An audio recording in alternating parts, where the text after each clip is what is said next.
ก็เป็นภาพตะเวนใกล้ตกอยู่บริเวณบ้านโคกศาสตร์ตำบลนาตาลอำเภอเต่างอยได้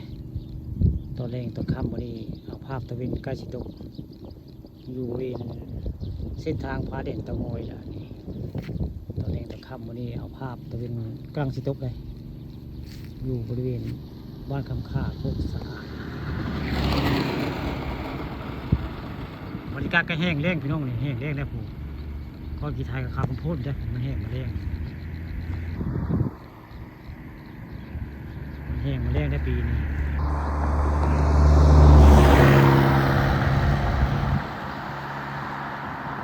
นาได้ฝนตกทำให้ตรงนาบ้านโคกศาสตร์นี่แห้งแล้งนี่คือเป็นเส้นทางของบ้านโคกศาสตร์ทำข่าหรือว่าพระเด่นเต่างอย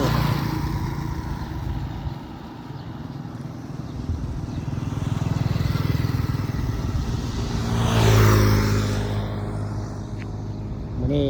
มาเอาเครื่องมาดูดน้ำใส่ให้ใส่นาได้หมดก็เลยเอาภาพบรรยากาศในเส้นทาง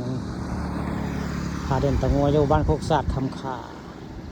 ไม้เบิ่งไม้ชมแล้ววันนี้ผู้ข้าเอาเครื่องซาเล้งได้เอ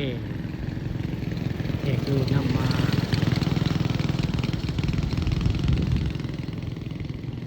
มาดูน้ำใส่หน้าเป็นกะต่ำลง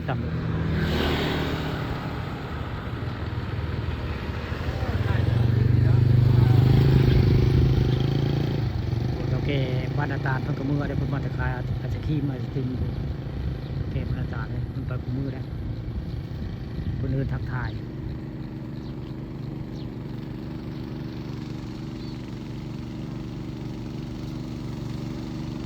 ตอนนี้ก็ข้ามเติมไปได้ตอนนี้ก็ได้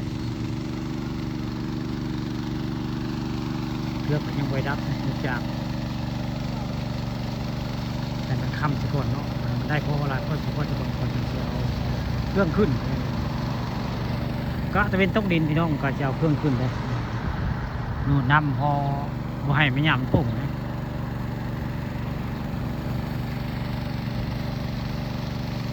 ท่านมันยากมาชิพกมือแล้วนี่เพื่ออาการแล้วน่าจะคนต้องพึ่งกันทำให้ที่พึ่งเลยที่พึ่งเนื่องจากคุณตกหลายเดือนแล้ววันนี้ตกกับต้องบ่แห้งพี่น้อง